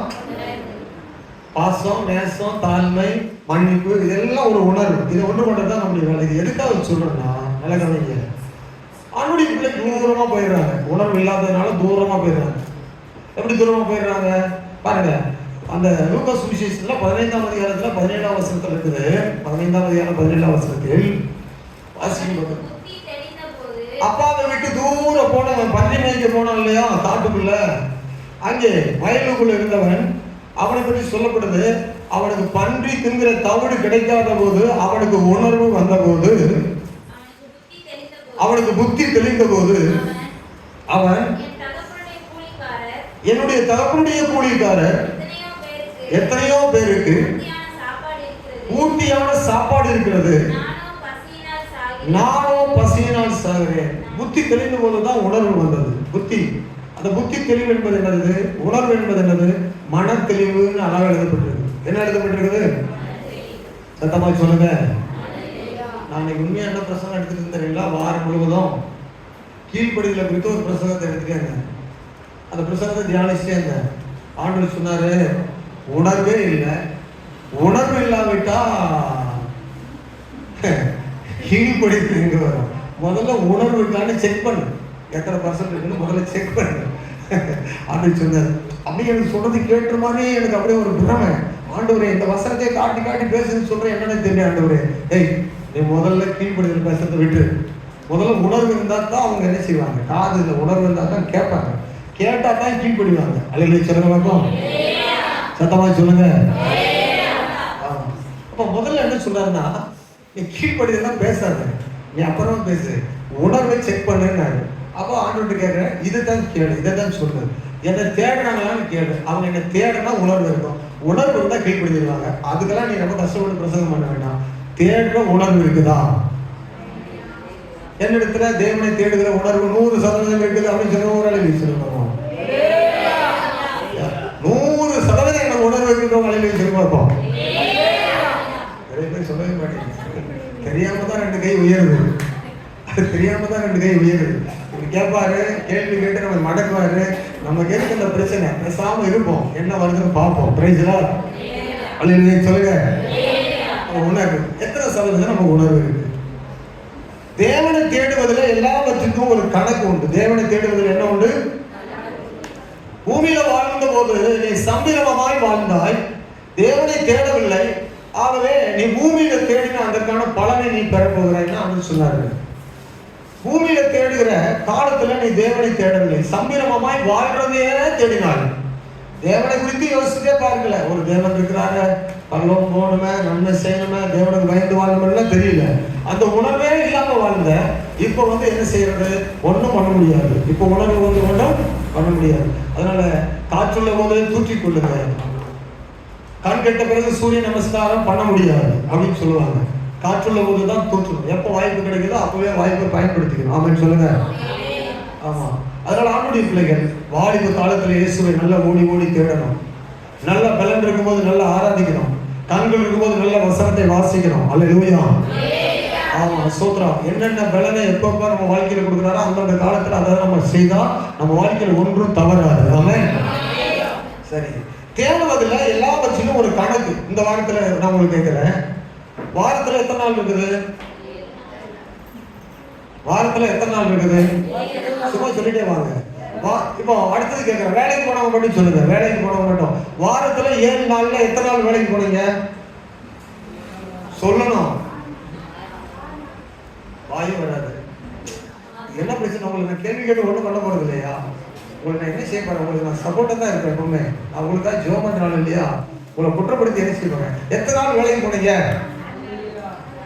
ஆண்கள் பதவியில் சொல்லவே மாட்டாங்களே.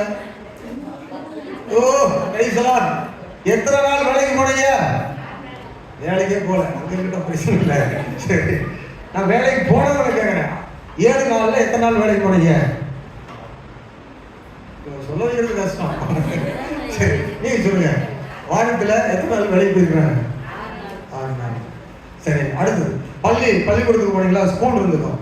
ஸ்கூல்ல 7 நாள். 7 நாள் எத்தனை நாள் ஸ்கூல் போனீங்க?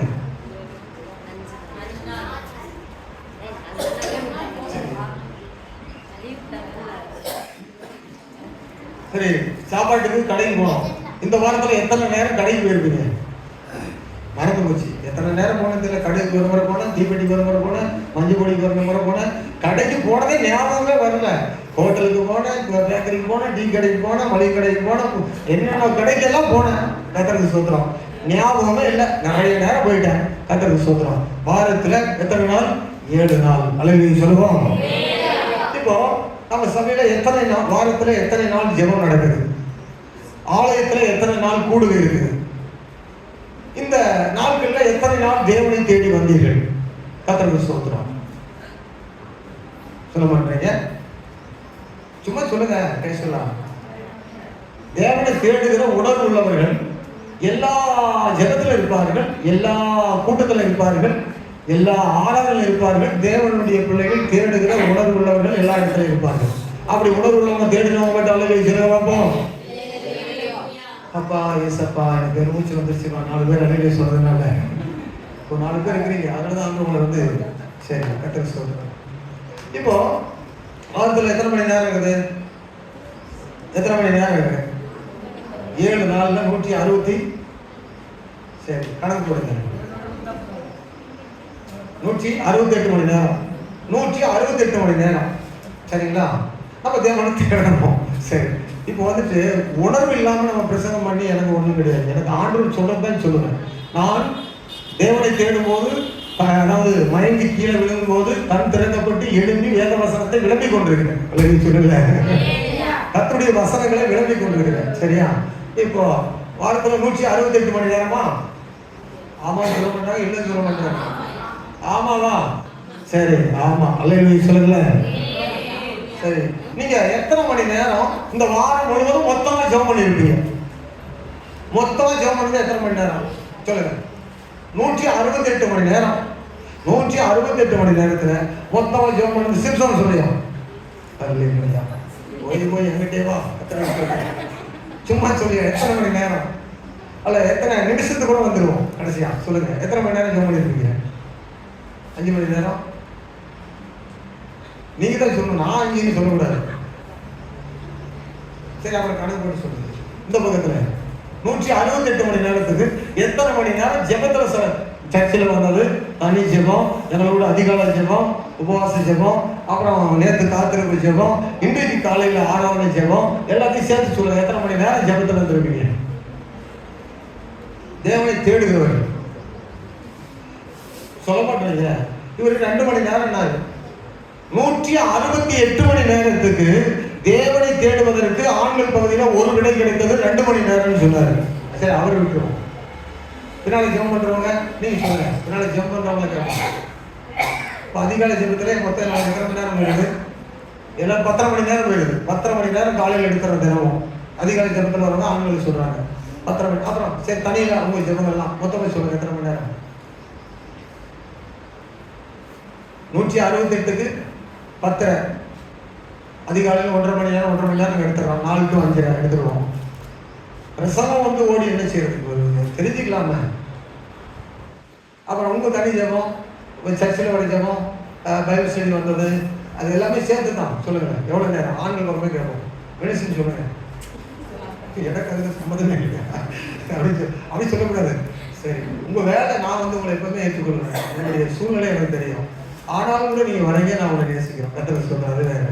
சரி, அவங்க விட்டுருவோம். நீங்க அதிகாலை ஜெபத்துக்கு வந்தனால உங்களுக்கு கேட்கறேன். சொல்லுங்க எத்தனை மணி நேரம் குறிப்பிட்டு? இல்ல 10 மணி நேரம் முதல்ல, அது இல்லாம ஒரு 4 மணி நேரம், 10 ஒரு 14 மணி நேரம். 168 மணி நேரத்துக்கு ஜெபம் பண்ணக்கூடியவர்கள், கூடவே ஊழியத்தில் இருக்கக்கூடியவர்கள், ஸ்தோத்திரம், அதிகமாக அதிகாலை ஜெபத்தில் வரக்கூடியவர்கள், பைபிள் ஸ்டடிக்கு வரக்கூடியவர்கள். அல்லேலூயா. 15 மணி நேரம். சரி, இந்த பக்கம் சொல்லுங்க நீங்க. அப்போ வேலை வந்து 6 நாள் நடக்குது. இங்க ஒருத்தர் சொன்னாங்க 20 மணி நேரம். வேலை 6 நாள் நடக்குது. ஸ்கூல் 5 நாள் நடக்குது. சரிங்களா? நீங்க கடைக்கு போறது எண்ணிக்கையே இல்லாம 100 டைம் போகுது. நீங்க டியூட்டிக்கு போறது தவறாம 6 நாளும் வந்து பிரயாணம் போகுது. உங்க டியூட்டி வந்து தவறாம நடக்குது. எத்தனை மணி நேரம் செலவு பண்றீங்க டியூட்டின்னு கேட்டா அது கணக்கே கிடையாது. அது 12 மணி நேரம் குறைஞ்சது. 8 மணி நேரம் டியூட்டி பார்க்க கூட 12 மணி நேரம். இப்போ இவ்வளவு நேரங்களை உலகத்துல நம்ம செலவு பண்ணுகிறோம். ஆனா தேவனை தேடுகிறோம் என்கிறவர்களுக்கு பைபிள் என்ன சொல்லுதுன்னா, அப்போஸ்தலர் நடவடிக்கைகள்ல வாசிக்கின்ற போது நாம் யாவருக்கும் தெரிந்த மத்தேயு, அதாவது அப்போஸ்தலர் நடவடிக்கைகள் 10ஆம் அதிகாரம் 1-2 வசனங்களை வாசிக்கிற போது வாசிக்கிறோம். இத்தாலியா பட்டாளம் எனப்பட்ட பட்டாளத்திலே 100க்கு அதிபதியாகிய கொர்நேலியு என்னும் பெயர் கொண்ட ஒரு மனுஷன் செசரியா பட்டணத்திலே இருந்தான். அவன் தேவபக்தியுள்ளவனும் தன் வீட்டார் அனைவரோடும் தேவனுக்கு பயந்தவனுமாய் இருந்து ஜனங்களுக்கு மிகுந்த தர்மங்களை செய்து எப்பொழுதும் தேவனை நோக்கி ஜெபம் பண்ணி கொண்டிருந்தான். ரொம்ப மெல்லே வாசிங்க சொன்னா எப்பொழுதும் ஜெபம் பண்றாருல்ல, சரி. ஆனா அவர் எப்பொழுதும் ஜெபம் பண்றாரு. கர்த்தருக்கு ஸ்தோத்திரம். பட்டாளத்துல இருக்கிறாரு, 100க்கு அதிபதியா இருக்கிறாரு, நல்ல போஸ்டிங் இருக்குது, பிஸியான ஆளு, ரொம்ப பிஸியா இருப்பாரு. மிலிட்டரி மேன்கள்லாம் ரொம்ப பிஸியா இருப்பாங்க. ஒரு செகண்ட் கூட அவங்க கவனமா தான் கையாளுவாங்க. அல்லேலூயா. ஆனால் அவரை குறித்து சொல்லப்படுது எப்போதாவது ஜெபம் பண்ணுவார். அப்படிதான் எழுதிருக்கு. எப்படி எழுதிருக்கு? அப்போ தேவனை தேடுகிற உணர்வு உள்ளவன் எப்பொழுதும் பைபிள் எழுதிருக்கு. வேலை செய்தாலும் ஸ்தோத்திரம் ஆண்டவரே, ஆளுக்கு வேலை வச்சாலும் ஆண்டவரே வரா ஸ்தோத்திரம், சொல்றேன் ஸ்தோத்திரம். அப்போ எப்பொழுதும் எல்லா வேலையிலும் எல்லா இடங்களிலும் தேவனை நோக்கி அது சொல்லப்படுது. எப்பொழுதும் ஜெபம் பண்ணி கொண்டிருந்தான் தேவனை நோக்கி. அப்ப ஆண்டவர் கீழே நோக்கி பார்க்கிறாரு, இவன் மேல நோக்கி பார்க்கிறான். சொல்லுங்க அல்லேலூயா. நல்லா கவனிங்க. கிறிஸ்துவ குடும்பத்தில் பிறந்திருக்கிற பிள்ளைகளுக்கு வெரி வெரி என்னது ஒரு ஸ்ட்ரகிளான வாழ்க்கையில நீங்க ரொம்ப கஷ்டமான வாழ்க்கையில போயிடக்கூடாது. ரொம்ப கவனமா இருக்கணும். விசுவாச பிள்ளைகள், ஊழியக்காரருடைய பிள்ளைகள் முதல் வரிசையில நிற்கணும். ரொம்ப கஷ்டத்துல போயிடக்கூடாது. பைபிளே வாசிக்கிறது கிடையாது. அப்படியே வாசித்தாலும் எத்தனை நிமிஷம்? ஒரு நீதிமொழி வாசிக்கிறதுக்கு 2 நிமிஷம் ஆகும், 3 நிமிஷம் கேட்டா பைபிள் வாசிட்டேன் ரொம்ப ஸ்பீடா சொல்லுவாங்க. எப்படி வாசிக்கிறதுல அவர் சட்டம் இருக்காது. வாசிக்கிறதுல கர்த்தர் உன்னை நேசிக்கிறார், ஏதாவது அந்த கர்த்தர் உன் மேல பிரியமா இருக்கிறார், அந்த வார்த்தை சத்தம் இருக்காது. வாசிக்கிறது மட்டும் சொல்லுவாங்க, நான் பைபிள் வாசிட்டேன், பயங்கரமா ஒரு சவுண்ட். பைபிள் வாசித்த சத்தம் வருதா? வாசித்த சத்தம் வராது. அப்ப கவனிங்க, எத்தனை மணி நேரம் பைபிள் படிச்சீங்க? ஜெபம் பண்ணது விட்டுருவோம். எத்தனை மணி நேரம் பைபிள் படிச்சீங்க? வார்த்தை வா. தேவனை தேடுகிற நேரங்கள், தேவனை தேடுகிறவர்களுக்கு உணர்வு வேண்டும். அப்போ உணர்வு என்பது என்னது? ஜெபமும் வேத வாசிப்பும் தான். இது இல்லாம நான் சும்மா கத்தி கத்தி பிரசங்கம் பண்ணி பாயிண்டா பிரசங்கம் பண்ணி உங்களை நேசிக்கிறான்னு சொல்லி உங்களை ஏமாற்றக்கூடாது, நானே ஏமாந்து போகக்கூடாது. எத்தனை பேர் ஒத்துக்கொள்வீங்க? நல்லா புரிஞ்சுக்கிட்டு நீங்க ஆமான்னு சொல்லுவீங்கன்னு நினைக்கிறேன். நான் உங்களை ஏமாற்றக்கூடாதுன்னு நான் நினைக்கிறேன், நீங்களும் என்ன ஏமாற்றக்கூடாதுன்னு நினைக்கிறேன். அது மட்டுமல்ல, எல்லாரும் சேர்ந்து தேவனை ஏமாற்றிக்க கூடாதுன்னு நினைக்கிறேன். தேவனை ஏமாற்றி நம்ம கீழே போயிடக்கூடாதுன்னு நான் நினைக்கிறேன். அல்லது சொல்லுங்க. அப்ப தேவனை தேடுகிற உணர்வு ஆண்டுக்கு உலகத்தை பார்த்து சொல்றாரு. ஆனால் இன்னைக்கு சபைக்குள்ள எந்த நிலைமை இருக்கும் என்றால் உலகத்துல என்ன நிலைமை யோசித்து பாருங்க. நம்ம தேவனை தேடுகிற உணர்வு உள்ளவன் உண்டோ என்று அவர் பார்க்கிறார்.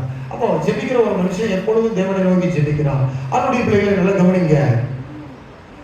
என்னன்னா வேதவசனத்துல வாசிக்கிறோம். மத்தேயு சுவிசேஷத்துல வாசிக்கும் போது மத்தேயு சுவிசேஷம் 24ஆம் அதிகாரத்தில் 24ஆம் அதிகாரத்தில் 33 அதிலிருந்து கீழே வாசிக்கும் போது 24:35 இருந்து வாசிங்க. நீ மெல்லவே வாசிங்க, சாப்பாடு ரெடியா இருக்கு. மெல்ல வாசிங்க, சத்தமா வாசிக்காதீங்க. நான் ரொம்ப வெயிட் பண்றேன் உங்களுக்கு. சரி வாசிங்க. வானமும் பூமியும் ஒளிந்து போகும், என் வார்த்தையிலோ ஒளிந்து போவதில்லை. அந்த நாளையும் அந்த நாளிகையும் என் பிதா ஒருவர் தவிர மற்ற ஒருவனும் அறியார். பரலோகத்தில் உள்ள தூதர்களும் அறியார்கள். நோவாவின் காலத்தில் எப்படி நடந்ததோ அப்படியே மனுஷகுமாரன் வரும் காலத்திலும் நடக்கும். எப்படி எனில் ஜலப்பிரளயத்துக்கு முன்னான காலத்திலே நோவா பேழைக்குள் பிரவேசிக்கும் நாள் வரைக்கும் ஜனங்கள் புசித்து குடித்தும் பெண் கொண்டும் ஜலப்பிரளயம் வந்து அனைவரையும் வாரிக்கொண்டு போக மட்டும் உணராதிருந்தார்கள். அப்படியே மனுஷகுமாரன் வரும் காலத்தில் நடக்கும். ஏன் ஆவியானவர் அவர் சொல்றாருன்னா கவனிங்க, ஆண்டவர் வந்து பூமியில நம்ம எடுத்துக்கொள்ள போகும்போது ஒரு கூட்ட ஜனங்கள் சபையிலிருந்து கைவிடப்படுவாங்க. அந்த கைவிடப்படுகிற கூட்டத்தில் நீங்களும் நானும் ஒரு நபராக இருந்துடக்கூடாது. பேழைக்குள் பிரவேசித்து அந்த பேழையை தேவன் காப்பாற்றுகிற காலத்துல பேழைக்குள் பிரவேசிக்கும் வரைக்கும் ஜனங்கள் குசித்தார்கள், குடித்தார்கள், கொண்டார்கள், எல்லாம் கேட்டார்கள். கத்தி கத்தி பிரசங்கம் பண்ண நோவா ஒருத்தனுக்கும் உணர்வு கிடையாது, உணர்வே கிடையாது. 8 பேர் உள்ள போன பிறகு மழை வந்தது. மழை வந்த பிறகு உணர்வு வந்து என்ன பிரயோஜனம்? நல்லா கவனிங்க. மழை வந்த பிறகு உணர்வு வந்து ஒரு பிரயோஜனம் கிடையாது. மழை வந்த பிறகு உணர்வு வந்து என்ன பிரயோஜனம்? கர்த்தர் வந்த பிறகு உணர்வு வந்து என்ன பிரயோஜனம்? அப்போ உணராக இருந்தார்கள். சபை இன்னைக்கு உணர்ந்து இருக்குதா? இயேசுடைய நாள் உங்களுக்கு தெரியுமா? காலங்கள். நான் தான் உங்களுக்கு அடிக்கடி சொல்றேன், நான் வீட்டுல ஜன்னல் மட்டம் வரும்போது இயேசு வந்துட்டா என்ன செய்யணும்னு நான் ஜோம் பண்ணுவேன்.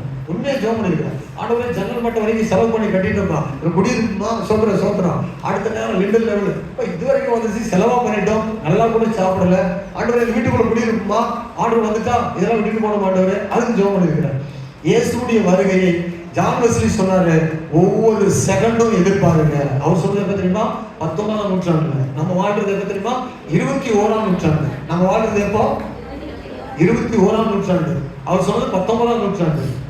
பரிசுத்தவான்கள்லாம் அந்த வருகையை எதிர்பார்த்து வாழ்ந்தார்கள். இன்றைக்கு வந்து உலகம் அதிகமா மக்களுக்குள்ள புகுந்ததுனால தேவனை தேடுகிற உணர்வு இல்லாமல், தேவன் வந்தா போகணுமே, நம்ம போக வேண்டிய ஆட்களா இருக்கிறோமே, இந்த பூமிக்குரியவர்கள் அல்ல என்று சொல்லி அந்த எண்ணமே நிறைய பேரிடத்துல இல்லாமல் ஓடிக்கொண்டிருக்கிறாங்க. அவனுடைய பிள்ளைகளே, அந்த சகோதரிகளே, உங்கள் வாழ்க்கையில என் வாழ்க்கையில ஆமென், எப்படியும் பரலோகத்துல அப்போஸ்தலன் பவுல் சொல்றது, எப்படியாயினும் உயிர்த்தெழுதல்ல பங்கு பெற வேண்டும். சொல்லுங்க, எப்படியாயினும் என்ன செய்ய வேண்டும்? பரலோகத்துக்கு போயிடணும். அதுக்காக என்னவாயினும் செய்யணும். ஏன்னு சொன்னா கதவு அடைக்கப்பட்டுச்சுன்னா திறக்கப்படாது. இயேசு வந்து எங்காவது ஊதிச்சாரு. நான் 10 மாசம் சர்ச்சைக்கு போனேன், 10 மாசம் போனாலும் சரி, 10 வருஷம் போனாலும் சரி, ஆயத்தம் பண்ணணும், அங்கதான் இருக்கணும் சொல்லுவாரு. நான் யாருன்னு உங்களுக்கு தெரியாது, உங்களை எனக்கு யாருன்னு தெரியாது. என்ன வாங்க போனோம், நாங்களும் ஆயத்தமா தான் இருந்தோம். என்ன வாங்கிட்டு வந்தீங்களா தெரியாது, நான் ஆயத்தமானு சொன்னேன், நீங்க உணர்வு இல்லாம தூங்குனீங்க, நான் என்ன செய்யறது அப்படின்னு சொல்லுவாரு. அப்போ ஆண்டவர் வந்து அப்படி எக்ஸ்கியூஸ்லாம் கொடுக்க மாட்டாரு. பாஸ்டர் கிட்ட கேட்க நீ கேட்க முடியாது ஆண்டவர் கிட்ட. சொல்றான். நிறைய பேர் ஒரு பாஸ்டர் தான் போன வாரத்தில் சொன்னாரு, நிறைய பேர் ஆண்டவர் முட்டாள் அவங்களாம் நினைச்சிருந்தாங்க. கர்த்தருக்கு சோத்திரம். ஆண்டவர் அவங்க முட்டாள் கிடையாது. அன்பு நிறைந்ததுனால பொறுமையா இருக்கிறாரு. நம்ம நேசிக்கிறதுனால காலங்களை கொடுக்குறாரு. நீங்க அப்படியே பேசி அப்படியே சாக்கு சொல்லி அவரை முட்டாளாக்கிட்டு நீங்க மன்னிப்பெல்லாம் கேட்கலாம் நினைச்சிடாதீங்க. மன்னிப்பு கொடுப்பாரு இல்லைல்ல, ஆனால் காலங்களை விட்டுட்டா கஷ்டம். எனக்குள்ள உணர்வு தேவை, ஒவ்வொருவருக்குள்ள உணர்வு தேவை, எப்போதும் தேவனை தேடுகிற உணர்வு தேவை. அல்லேலூயா. சத்தமாய் சொல்லுங்க, அல்லேலூயா. நீங்கள் தேவனை தேடினால் உங்களை சரியா ஆண்டவர் நடத்துவார். நீங்கள் தேவனை தேடினால் உங்கள் தேவைகளில் ஒன்றும் குறைவுபடாது. நீங்கள் தேவனை தேடினால் 66ஆம் அதிகாரம் 33ஆம் வசனத்தில் சொல்லப்படுது, முதலாவது தேவனுடைய ராஜ்யத்தையும் அவருடைய நீதியும். மத்தேயு சுவிசேஷம் 6ஆம் அதிகாரம் 33ஆம் வசனத்தை வாசிக்கும் போது 6:33, முதலாவது தேவனுடைய ராஜ்யத்தையும் அவருடைய நீதியும் தேடுங்கள், அப்பொழுது இவைகள் எல்லாம் உங்களுக்கு கொடுக்கப்படும். அதுக்கு மேல எண்ணத்தை உண்போம், எண்ணத்தை உடுப்போம், எண்ணத்தை குடிப்போம், எங்கே தங்குவோம்னு சொல்லி கவலைப்படுறீங்களா?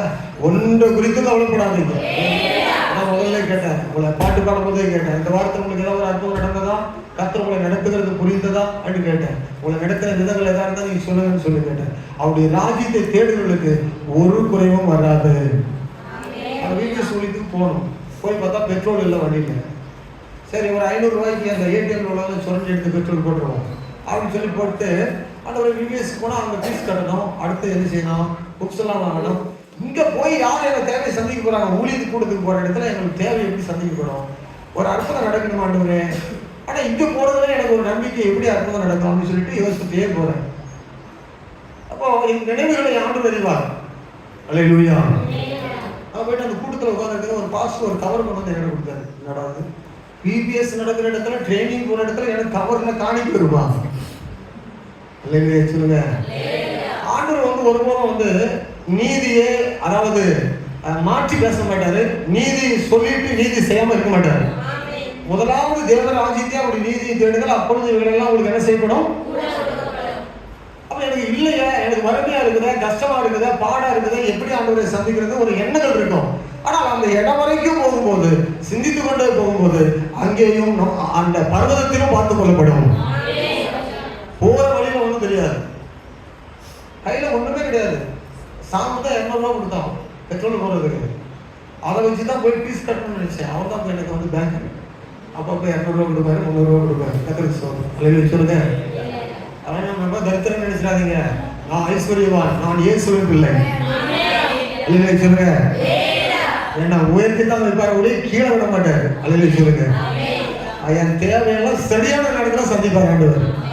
பர்வதத்துல போய் ஒண்ணு இல்லைன்னா அங்க ஒன்றும் சந்திக்கப்படும். சொல்லுங்க. நான் வந்து ஆராதிக்கிற தேவன் வந்து நீதி உள்ளவர். நான் ஆராதிக்கிற தேவன் சர்வ வல்லமை உள்ளவர். எவ்விடத்திலும் எதையும் செய்கிறான்னு பிரசங்கம் பண்றது மட்டுமல்ல, எனக்கு அவர் செய்ய வல்லமை உள்ளவர் அப்படின்னு நீங்க சொன்னீங்கன்னா உங்களை அப்படியே நடத்துவார். சத்தமாய் சொல்லுங்க. அல்லேலூயா. தேடினால் நீங்கள் அவரை காண்பீர்கள். தேடினால் எங்கேயும் காண்பீர்கள், எதிலும் காண்பீர்கள். இப்படி ஒரு அதிசயம் நடக்குமான்னு எதிர்பார்க்கவே இல்லை. நான் கவரை திறந்து பார்த்தா 500 ரூபா நோட்டா இருக்குது. கர்த்தருக்கு ஸ்தோத்திரம். ஆமென் சொல்லுங்க. ஏன்னா போன வாரம் 7000 ரூபாய் காணிக்க வந்துச்சு. தசமபாகம் எடுத்து வச்சுட்டு 5000 ரூபாய் கார் கொடுத்துட்டேன். அடுத்த நாளே 1500 ரூபாய் காடி. கர்த்தருக்கு ஸ்தோத்திரம். அல்லேலூயா. எனக்கு ஒரே வாரத்துல 7000 ரூபாய் காணிக்க வந்திருக்கு. ஃபர்ஸ்ட் வீக் ஆனதுனால. சரி, ஆனா அடுத்த நாளை பற்றி கவலைப்படலாம். ஆனா வசனம் என்ன சொல்றாரு? வசனத்துல என்ன சொல்றாரு? நான் எல்லாம் ஓப்பனா சொல்றேன், சரிங்களா? நீங்க கவலைப்பட வேண்டிய அவசியம் இல்லை. எதிர்காலத்தை குறித்து வீடு இல்லையே, நிலம் இல்லையே, எங்களுக்கு யாரும் இப்படி நடத்தலையே, என் வாழ்க்கைக்கு யாரும் விசாரிப்பார் இல்லையே, என் கஷ்டம் இப்படி இருக்குது, எனக்கு சரியான ஒரு பராமரிப்பு இல்லையே, அப்படிலாம் சொல்லி நீங்க கவலைப்பட வேண்டாம். வேதம் சொல்லுகிறது 55வது சங்கீதம் 22வது வசனத்துல, கர்த்தர் மேல் உன் பாரத்தை வைத்துவிடு, அவரே உன்னை ஆதரிப்பார். நீதிமானை ஒருபோது என்ன செய்ய மாட்டாராம்? நீதிமானை ஒருபோது என்ன செய்ய மாட்டாரு? சில பிரச்சனை மாறவே இல்லைன்னு நினைக்கிறீங்க. எனக்கு அப்படி இருக்குது. கர்த்தருக்கு ஸ்தோத்திரம். அதுக்காக அப்படின்னு நான் சொல்லுவேன். சில பிரச்சனை மாறாம இருக்கும். ஆனால் அதை குறித்து தேவன் ஏதாவது திட்டம் வைத்திருப்பார். அதனால தேவனுக்கு ஒப்பு கொடுத்து நம்ம ஜெபித்து தேவனையே தேடுகிற போது அவர் ஒருவரே எல்லாவற்றையும் செய்ய வல்லவர். ரோமரின் புஸ்தகம் 5:17, எபிரேயர் 2:11, 2 வசனத்தில வாசித்து நம்ம முடிக்க போகிறோம். வாசிங்க. எபிரேயர் 5:17, எபிரேயர் 2:11. ரோமர் 5:17. அல்லாமலும் ஒருவனுடைய மீறுதலினாலே அந்த ஒருவன் மூலமாய் மரணம் ஆட்கொண்டிருக்க ஆண்டு கொண்டிருக்க கிருபையின் பரிபூரணத்தையும் நீதியாகிய ஈவின் பரிபூரணத்தையும் பெறுகிறவர்கள் இயேசு கிறிஸ்து என்னும் ஒருவராலே ஜீவனை அடைந்து ஆளுவார்கள் என்பது அதிக நிச்சயமாமே. பாத்தீங்களா? அந்த வசனம் புரிஞ்சுதான் எவ்வளவு பெரிய அலையிலேயே வந்திருக்கோம். புரியாம அலையிலேயே சொல்றீங்க. நீ எவ்வளவு பெரிய பாக்கியவான்கள். கர்த்தருக்கு ஸ்தோத்திரம். என்ன சொன்னாலும் வரும், என்ன சொன்னாலும் என்ன செய்யும் சொல்றாரு. அவர் என்ன சொல்றாருன்னா, கிருபையின் பரிபூரணத்தையும் நீதியாகிய ஈவின் பரிபூரணத்தையும் பெறுகிறவர்கள் இயேசு கிறிஸ்து என்னும் ஒருவராலே ஜீவனை அடைந்து ஆமென் ஜீவனை அடைந்து ஆளுவார்கள் என்பது நிச்சயம், அதிக நிச்சயமாமே. நீங்க ஆள பிறந்தவர்கள். அல்லேலூயா சொல்லுங்க. உணர்வு உள்ளவங்க எல்லாம் ஆளுவீங்க. கர்த்தருக்கு ஸ்தோத்திரம். அல்லேலூயா. கர்த்தரை தேடுகிறவர்கள் எல்லாம் ஆளுவீர்கள். தேவன் ஒருவராலே அன்றி ஒருவரும் இந்த பூமியில என்ன செய்ய முடியாது, இப்படிப்பட்ட மேன்மையை தர முடியாது. எபிரேயர் 2:11, எபிரேயர் 2:11 சார் வாசிங்க. எப்படி எனில் பரிசுத்தம் செய்கிறவரும் பரிசுத்தம் செய்யப்படுகிறவருமாகிய யாவரும் ஒருவராலே உண்டாயிருக்கிறார்கள். அப்போ இது நிமித்தம் அவர்களை சகோதரர்கள் என்று சொல்ல அவர் வெட்கப்படாமல் உம்முடைய நாமத்தினுடைய சகோதரருக்கு அறிவித்தேன். அப்ப கீழே அப்படி சொல்லிக்கொண்டே வர. அப்படி எப்படி எனில் பரிசுத்தம் செய்கிறவரும் பரிசுத்தம் செய்யப்படுகிறவருமாகிய யாவருக்கும் ஒருவராலே உண்டாயிருக்கிற ரட்சிப்பு. ஒரே ஒருவர் தான். நீங்க உலகம் முழுவதும் எங்க வேணாலும் சுத்துங்க. நான் அடிக்கடி நிறைய பேர் இடத்துல சொல்லுவேன், எங்க வேணாலும் சுத்திட்டு வாங்க, இவர் ஒருவர் அல்லாமல் உங்களுக்கு சமாதானமும் வாழ்வும் கிடையாது. இவரை தேடுகிற உணர்வு நமக்குள்ள இருந்ததுன்னா அவங்களை கைவிட விட போறதும் கிடையாது. அல்லேலூயா. அதனால அவருடைய பிள்ளைகள் தேவன் தேடுகிற ஆமென் தேவனை தேடுகிற உணர்வு நமக்குள்ள இருக்குன்னா வாரத்துல எத்தனை மணி நேரம் ஜெபம் பண்ணுவோம், எப்பொழுதெல்லாம் ஆண்டவரை தேடுவோம். ஆமென். தேவனை தேடுகிற ஒரு உணர்வு என்பது என்ன? அறிவு, ஆற்றல், ஆமென், ஞானம், புத்தி கூர்மை, விவேகம், எதிர்காலத்தை குறித்து கவனம் அப்படின்னு சொல்றாரு. நீ சபை குறித்து எச்சரிக்கையா இருங்க. மத்தேயு சுவிசேஷம் 24ஆம் அதிகாரத்தில் அவர் சொல்லும்போது என்ன சொல்றாருன்னா, அவர்களை வாரிக்கொண்டு போகும் வரைக்கும், வெள்ளம் வந்து வாரிக்கொண்டு போகும் வரைக்கும் உணராது இருந்தார்கள். ஆமென். நாமும் கெட்டு போகிற அளவுக்கு என்ன செய்யக்கூடாது? உணர்வு இல்லாமல் இருக்கக்கூடாது. நம்முடைய வாழ்க்கை மகிமை உள்ளதா இருக்க வேண்டும். ஆமென். இப்போ நம்ம ஆண்டவரை தேடும் போது, மார்த்தாள் வீட்டுக்கு வந்தவர் நிச்சயம் உங்க வீட்டுக்கு வருவார். ஆமென் சொல்லுங்க. மரியாள் வீட்டுக்கு வந்தவர் உங்க வீட்டுக்கு வருவார். அல்லேலூயா. ஆமென். மரித்து போனதை உயிரோடு எழுப்புவார். கர்த்தருக்கு ஸ்தோத்திரம். மரித்து போனதை என்ன செய்வார்னா, மரித்து போன ஆத்துமாக்களை உயிரோடு எழுப்புவார். அதனால குஷ்ட நோய்களை சுத்தமாக்கிறவர், பலவீனங்களை மாற்றுகிறவர், உணர்வோடு தேடுகிற ஒவ்வொருவரையும் கைவிடாதவர். நிச்சயமாய் உங்கள் தேடுதல் சரியா இருக்கும் என்றால், நிறைய பேர் நிறைய விதமா தேடினாங்க. அதுக்கெல்லாம் நான் போகல. நிறைய பேர் நிறைய விதமா தேடினாங்க. யூதாசும் தேடினான், இயேசு ரொம்ப தேடுறான். ஆண்டவரை எந்த வகையில காட்டி கொடுக்கலாம் என்ற வகை தேடினான். யூதாசுடைய தேடுதல் எப்படி இருந்தது? எப்படிதான் இவரை காட்டி கொடுக்கலாம்னு சொல்லி அப்படி வகை தேடினான். அவனுடைய காட்டி அவன் தேடுதல் பாருங்க எப்படி இருக்கு. அவரை காட்டி கொடுக்க தேடினான். யூதர்கள் கல்லறையை தேடினாங்களாம், கொலை செய்ய யூதர்கள் தேடினாங்களாம். அப்படிப்பட்ட தேடுதல் இல்லை. ஊழியக்காரர் மேல, விசுவாசிகள் மேல, சபை மேல அப்படிப்பட்ட தேடுதல் கிடையாது. நம்ம ஆண்டவரை தேடுகிற ஒரு உணர்வு.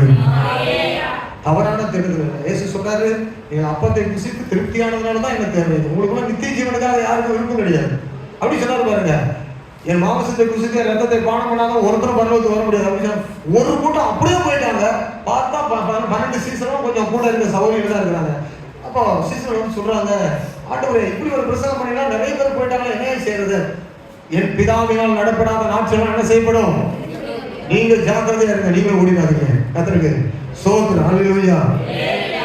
ஆளை பார்த்து பிரசங்கம் பண்ண மாட்டாரு. ஆளை பார்த்து என்ன செய்ய பண்றாரு அவர்?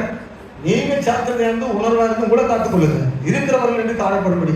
கர்த்தருக்கு ஸ்தோத்திரம். ஹல்லேலூயா. நீங்கள் ஆண்டவரை தாங்கறதாக நினைக்காதீங்க. ஆண்டவர் தான் உங்களுக்கு தாங்குறாரு. நிறைய பேர் நினைக்கிறீங்க நீங்க தான் சபையை தாங்கறதா நினைச்சிடாதீங்க. கர்த்தர் தான் உங்களுக்கு தாங்குறாரு. அதனால நீங்க ஏதோ சபையை கொஞ்சம் தாங்குறீங்க. கர்த்தர் சொல்றாரு, நீங்க தாங்கவில்லைன்னு நான் சொல்லல.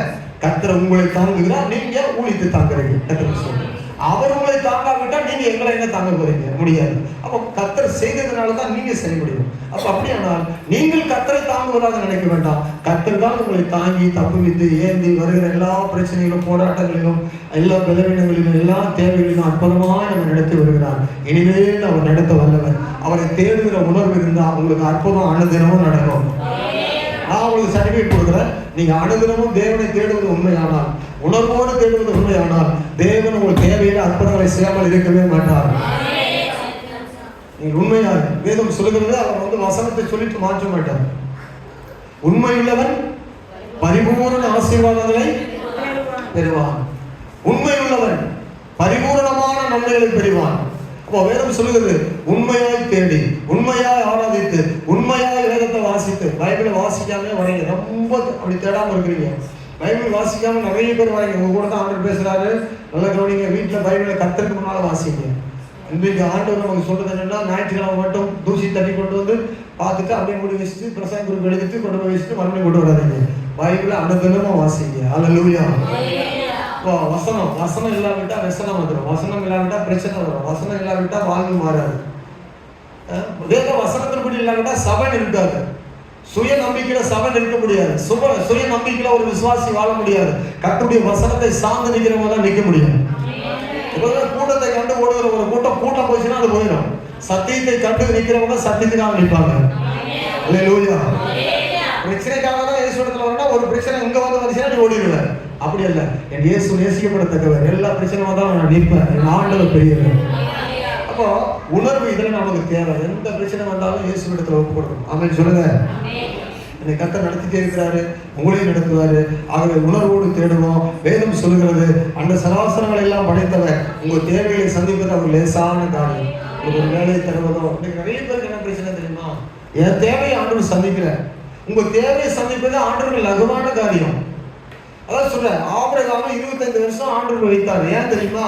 அவன் மனது பக்குவப்படுகிற வரைக்கும் வைத்தார் ஆண்டவர். பிள்ளை கேட்டா கொடுக்கிற மனப்பக்குவம் வருகிற வரைக்கும் அவனை ஆட்கொண்டு நடத்தினார். ஆமென். நீங்க அப்படி பிள்ளை கேட்டா தானே நீங்க ஆர்டர் கொடுப்பீங்க. வழியா கேட்கல, ஊழியத்துக்கு கேட்டாவே கொடுக்க மாட்டேங்க. கர்த்தருக்கு ஸ்தோத்திரம். ஊழியத்துக்கு கேட்டாவே நீங்க நிறைய பேர் வர்றதுக்கு யோசிக்கிறாங்க. அப்போ வேத வசனம் சொல்கிறபடி நாம் நடக்க வேண்டும்.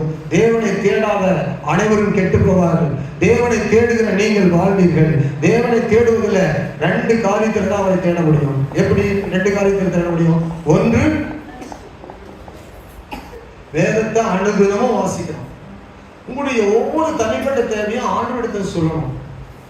நீங்களே பேலன்ஸ் பண்ணி நானே சமாளிச்சிடணும்னு நினைக்காதீங்க. எந்த காரியத்தையும் ஒரு குறிப்பிட்ட காலம் வரும்போது ரொம்ப மாட்டிக்குவீங்க. மாட்டிச்சுன்னா கால் வெளியே வராது, பிரச்சனை ஆயிடும். நானே சமாளித்து நடக்கணும்னு நினைக்காதீங்க. ஆவியானவர் சொல்றது நல்லா கேளுங்க. நிறைய இடத்துல மாட்டிக்கொண்டு நிறைய பேர் வெளியே வர முடியாமல் கிடக்குறாங்க. அல்லேலூயா. அப்ப நீங்களும் நானும் அப்படி இல்லை, ஆண்டவரை சார்ந்து கொள்ளுங்க. அவர்களை அற்புதமா நடத்துவார், அதிசயமா நடத்துவார். இது வரைக்கும் என் வாழ்க்கையில, என்னுடைய வாழ்க்கையில எடுத்து பார்த்தா நாங்களாம் 0ல தான் வாழ்க்கையை ஆரம்பிச்சோம். எப்படிதான் வாழ்க்கையை ஆரம்பித்தோம்?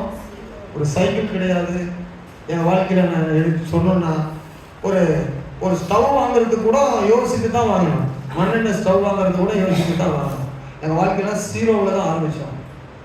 அப்போ இதுக்கு எல்லாமே நிறைவானு சொல்லாவிட்டாலும் ஆண்டவர் எந்த மனிதனுக்கு முன்னாலும் எதிரையும் குறைவுபட எங்களை ஆண்டவர் வைக்கவே இல்லை. அல்லேலூயா சொல்லுங்க. எந்த மனுஷனுக்கு முன்னாலும் ஒன்றிலும் குறைவுபட என்னை ஆண்டவர் வைக்கவே இல்லை. என்னால் தைரியமாக சொல்ல முடியும்.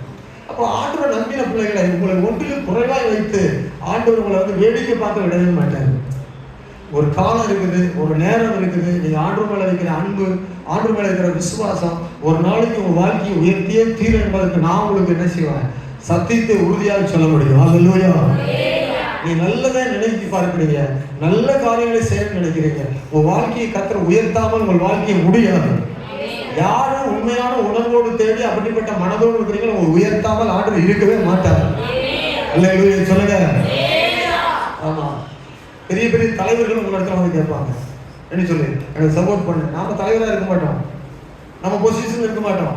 ஆனா நிறைய பேர் ஆசையா நீங்க வந்து ஒரு சப்போர்ட் பண்ணுங்க. காரணம் என்னன்னா, தேவனுடைய நீதி ஒரு நாளும் ஒருபோதும் பொய்யாகவே ஆகாது. எனக்கு நல்லா தெரியும். நான் ஊழியத்தின் மத்தியில் பார்த்து கொண்டிருக்கிறேன், சபைகளில் பார்த்து கொண்டிருக்கிறேன், நிறைய பாசஸ் மத்தியில் பார்த்துருக்கிறேன். நல்ல ஞானம், மதிநுட்பம், அறிவாற்றல், நல்ல விவேகத்தோடு கர்த்தரை சார்ந்து வேதத்தையே சார்ந்து சின்ன பிள்ளைகளை போல, சிறு பிள்ளைகளை போல வசனத்தின்படியே நடந்து அனுதினமும் வசனத்தை வாசித்து ஒவ்வொரு நாளும் ஜெபித்து நடக்கிற போது நிச்சயமாய் ஆண்டவர் உங்களை ஒருபோதும் விளைவினர்களாய் விடவே மாட்டார். அல்லேலூயா. அதற்காக தான் இயேசு கிறிஸ்து 300க்கும் அதிகமான அடிகளை வாங்கி கல்வாரி சிலுவையில அலங்கோலமாக்கப்பட்டார். அவருடைய ரத்தம் முழுவதும் உங்களுக்காக சிலுவையில சிந்தப்பட்டது. அவருடைய ரத்தத்தினுடைய புண்ணியத்தினால நீங்களும் நானும் மீட்கப்பட்டிருக்கிறோம். அவருடைய சொத்துக்களா, அவருடைய பிள்ளைகளா நம்ம இருக்கிறோம். நம்ம மறந்துட்டு நம்ம விட்டுட்டு இந்த உலகத்துல வேற யாரை கொண்டு உலகத்துல ஆசீர்வாதத்தையும் நன்மையை கற்றுக் கொண்டு வர முடியாது. இந்த விசுவாசிகளை விட்டுட்டு, ஊழியக்காரர்களை விட்டு வேற விதத்துல கர்த்தர் சபை உலகத்தை ஆசீர்வதிக்க முடியாது, உலகத்தை ரட்சிக்க முடியாது. நல்லா எழுதி வைத்துக் கொள்ளுங்க. சபையை அன்றி வேற வகையில உலகத்தை ஆண்டவர் சந்திப்பதற்கு வழியே கிடையாது. ஊழியர்களை அன்றி, விசுவாசிகளை அன்றி இந்த உலகத்துக்கு வேற ரட்சிப்புக்கான வழியை ஆண்டவர் வைக்கல. இயேசுதான் வழி, இயேசுதான் சத்தியம். ஆனால் நீங்களும் நான் தான் அதுக்கு காரணமானவர்கள். உலகம் படிடுவோம். இன்றைக்கு ஒரு உணர்வு எனக்கு வாரம் முழுவதும் நான் உங்களை தேடணும் இயேசப்பா. வேதத்தை வாசிக்கணும் ஆண்டவரே, மோடு நடக்கணும் ஆண்டவரே. நான் ஒவ்வொரு நாளும் இந்த சர்ச்சில உங்களை தேட கிருபை தாருங்கப்பா. ஒவ்வொரு நாளும் உங்களை தேடக்கூடிய பெருநடை தாருங்கப்பா ஆண்டவரே. நான் என்னை நானே நிலைப்படுத்திக் கொண்டு, என்னை நானே நீதிப்படுத்திக் கொண்டு